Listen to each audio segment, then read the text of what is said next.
Sikubingelele siphinde sikwamukele kwi-channel yethu iZulu Newspaper. Yebo sanibona. Awu. Lena i-channel ehlele ekuphathele ezinohlonze. Ngiyalele phela khuluma ngiphathwe ikhanda. Iy'ngane embili zaseHammanskraal zishe zangqongqa ngemuva komlilo oqubuke endlini ezihlala kuyona. Lo mlilo udalwe ukuqhuma kwe-primer stove kule ndlu ebihleli lezi y'ngane.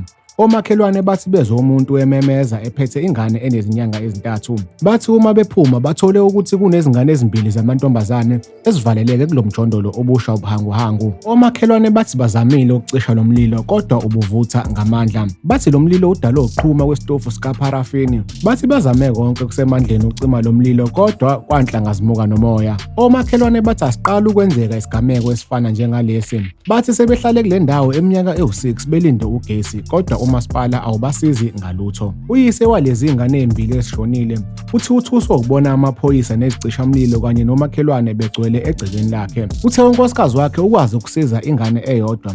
Uthe esezama ukubuyela ngaphakathi eyokhipha lezi ezinye ezimbili kodwa umlilo ubusuvutha ngamandla. Uthe sibhlungu kakhulu lesigameko esibehlelile. Uthe kumanje akazi ukuthi uzoqhubeka kanjani nempilo. U-warrant officer uMargaret Molebane uthe kungenzeka kuvulelwe laba icala lokuba budedengu ezinganeni.